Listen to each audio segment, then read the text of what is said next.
अन्याय अत्याचार से पीड़ित थे, और चाहे वो मंत्री रहा चाहे विधायक रहा। बीएसपी में शामिल कराकर संसद तक पहुंचाने में मदद की आप। बहुजन समाज पार्टी में शामिल हुए, गांव में ही रहकर काम करता रहा जी। दोनों स्थितियों में मैंने सपा का ही क्यों दामन थामे, हमारा चुनाव स्वयं लड़ रहे हैं। नमस्कार, मैं हूं पीयूष तिवारी और आप देख रहे हैं इंडिया न्यूज।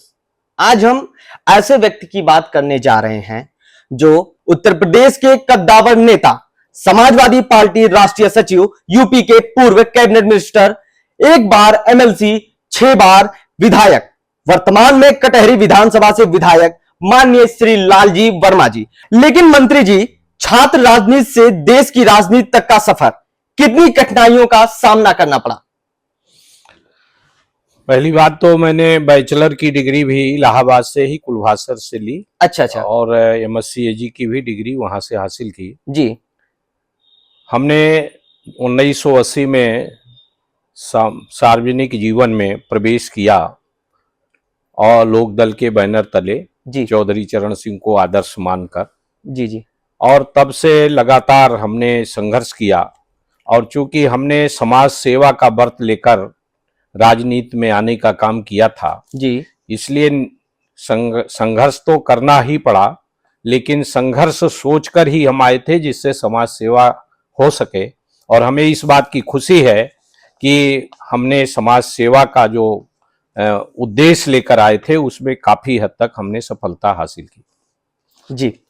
वर्तमान में विधायक राकेश पांडे जी और उनके पुत्र रितेश पांडे जी, जो कि वर्तमान में सांसद हैं, बीएसपी में शामिल कराकर संसद तक पहुंचाने में मदद की आपने, और आज वो चुनावी मैदान में भाजपा का दामन थामकर आपके विपक्षी उम्मीदवार में हैं।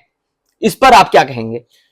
2009 में जब समाजवादी पार्टी से श्री राकेश पांडे जी टिकट नहीं पाए जी, उसके बाद वो बहुजन समाज पार्टी में शामिल हुए, और बहुजन समाज पार्टी से टिकट पाने के बाद हम लोगों का नैतिक कर्तव्य था कि पार्टी के हित में उनके साथ जुड़ने का काम किया। हाँ। और उन्हें लोकसभा में पहुंचाने का काम किया। लेकिन ये कहीं एक जगह स्थिर रूप से काम नहीं कर सकते, चूंकि इनका जो उद्देश्य है वो समाज सेवा नहीं है, बल्कि अपनी शोहरत पाने की दृष्टि से ही इन्होंने राजनीति में कदम उठाया है, और इसलिए वो बार बार अपना दल बदलने का काम किया।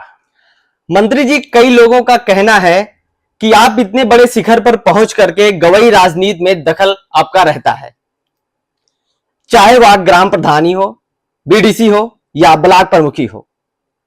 इस पर आप क्या कहेंगे? नहीं, मैं हमेशा गांव में ही रहकर काम करता रहा जी, और चाहे वो मंत्री रहा चाहे विधायक रहा जी, दोनों स्थितियों में मैंने ज्यादातर समय अपने गांव में बिताया है, रात में। जी। दिन में तो क्षेत्र में रहा, लेकिन रात में मैंने हमेशा अपने गांव में ही रहने का काम किया, जिसके कारण आम जनता से हमारा जुड़ाव हमेशा बना रहा। और उसी परिप्रेक्ष्य में हमने विशेष रूप से ब्लॉक की राजनीति में हम हमेशा दखल दिए हैं, और उसमें हमने काफी कामयाबी हासिल। लेकिन इससे जनता रुष्ट भी नजर आ रही थी, कुछ कह रहे थे कि इनका उतना बड़ा होना, वहां तक पहुंचना, फिर वो छोटे राजनीति में दखल अंदाजी करते हैं, तो इस तरीके का कुछ आरोप है आप पे? नहीं, हम पार्टी हित में काम करते हैं। अच्छा। क्योंकि पार्टी जिस पार्टी में रहते हैं हाँ, उसको विजय दिलाना हमारा उद्देश्य रहा है जी। और इसीलिए क्योंकि पार्टी जब तय करती है कि इनको लड़ाना है तो उसके साथ जुटकर हम काम करते हैं। मंत्री जी, बीएसपी से निष्कासित होने के बाद आप सपा का ही क्यों दामन थामे? आपके समाज हम लोगों की जो हमारे उद्देश्य था राजनीति में आने का, हम लोगों ने जो लोग अन्याय अत्याचार से पीड़ित थे जी, आजादी के लंबे समय बीत जाने के बाद भी जिन समाज के लोगों को हिस्सेदारी नहीं मिल पाई, चाहे वो सरकारी नौकरी हो चाहे वो राजनीति हो, उनको हिस्सेदारी नहीं मिल पाई।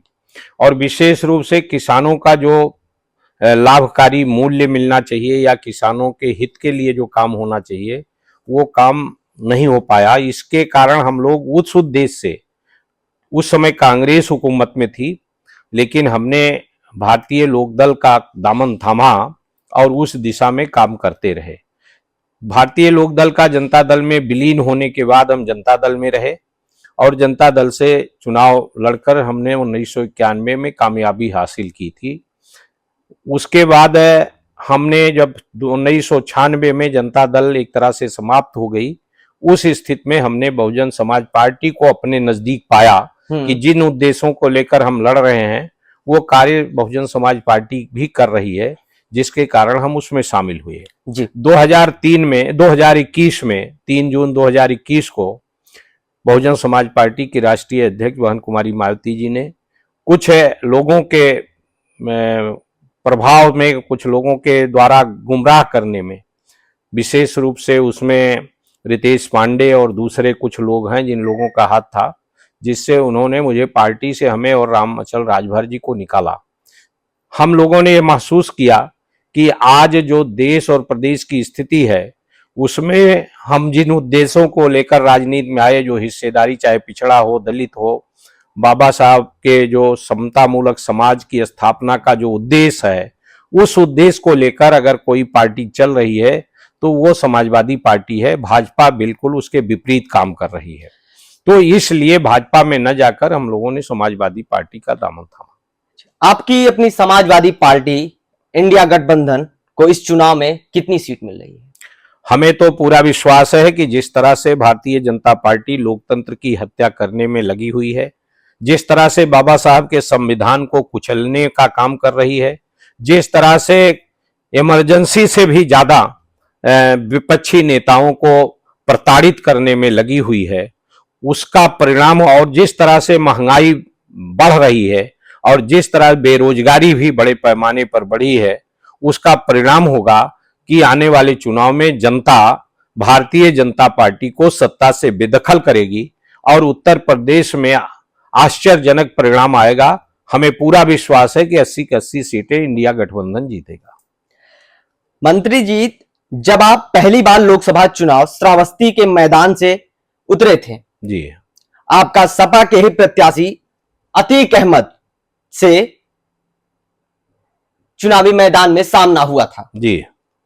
कहा जाता है वो भी अपने आप में, अतीक अहमद भी कद्दावर नेता, साथ ही साथ माफिया अतीक अहमद के रूप में विख्यात था। किस प्रकार से उस चुनाव में आप सामना किए? देखिए, हम हमेशा जनता का, जो हमें बीच में रहकर हमने हमेशा लड़ने का काम किया जी। श्रावस्ती बहुजन समाज पार्टी के लिए बहुत कमजोर जिला था।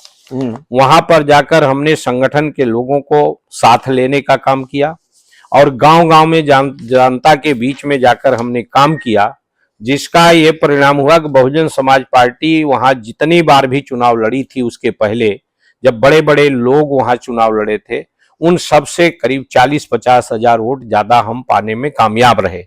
हालांकि उस समय मोदी लहर के कारण भारतीय जनता पार्टी को विजय हासिल हुआ, जिसके कारण हम चुनाव नहीं कामयाब हो सके, लेकिन हमें जनता का अच्छा खासा सम्मान मिला है और जनता का समर्थन भी मिला था।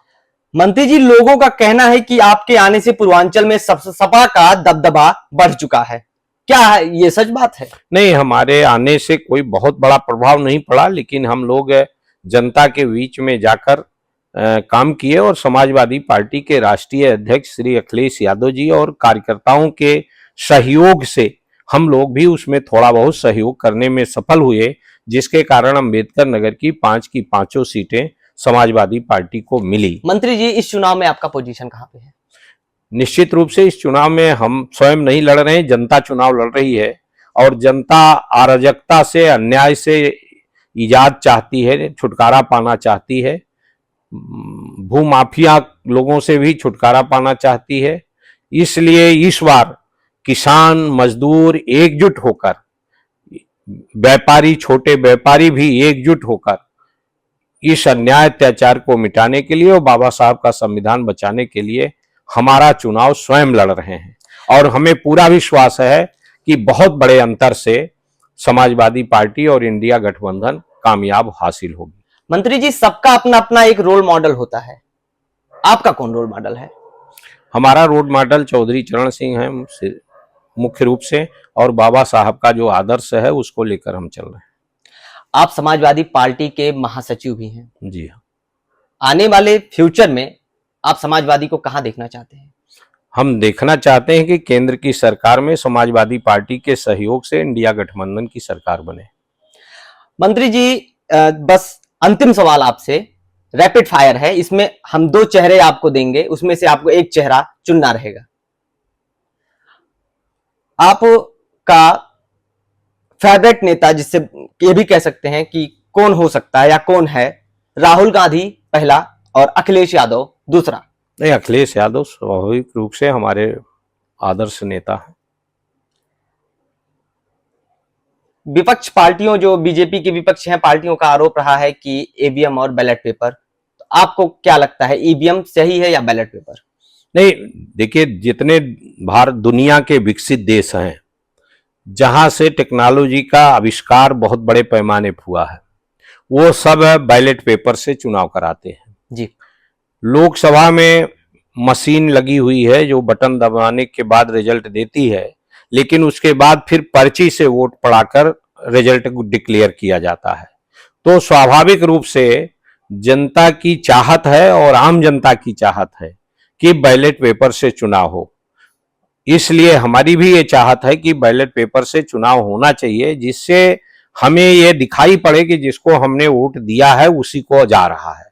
मशीन में, चूंकि मशीन के अंदर हमने दाबा बटन, किसको गया किसको नहीं गया, हम पूरी तरह से कॉन्फिडेंस हमारा नहीं डेवलप हो पाता कि हमने जो उसको दाबा बटन उसी को मिला। मंत्री जी, पसंदीदा नेता की तो बात हमने करी ली, लेकिन अब पसंदीदा अभिनेता की बात है। अमिताभ बच्चन या धर्मेंद्र? नहीं, हमारा कोई बहुत इसमें रुचि नहीं रही है। पिक्चर तो हम बहुत देखते रहे, लेकिन इसमें हमें कोई इसमें। लेकिन फिर भी मंत्री जी, आपको क्या लगता है, आपके फेवरेट पसंदीदा अमिताभ बच्चन या धर्मेंद्र? नहीं, हमारा इसमें कोई, हम फिर अभिनेत्री का तो बताना ही पड़ेगा आपको, हेमा मालिनी या माधुरी दीक्षित? हम इसमें सब दोनों अपने अपने समय में जी एक अच्छे अभिनेत्री रही हैं, इसी तरह से। लेकिन आपकी पसंदीदा कौन है? नहीं, हमारी पसंदीदा का दोनों हमारी पसंदीदा रहे। चलिए, अभिनेत्री में, अभिनेता में आप नहीं बताएं तो भाजपा का आपका फेवरेट नेता कौन सा है? नहीं, भाजपा का नेता कोई फेवरेट नेता नहीं है। समाजवादी का बता दीजिए। समाजवादी तो हमने बताया, अखिलेश यादव। तो ये थे हमारे साथ समाजवादी पार्टी के महासचिव लालजी वर्मा जी। इनसे हम तमाम मुद्दों पे बात किए। लोकसभा इलेक्शन में ये अंबेडकर नगर से सपा पार्टी के कैंडिडेट हैं। इस वक्त अंबेडकर नगर से ये इस वक्त सपा पार्टी के कैंडिडेट हैं।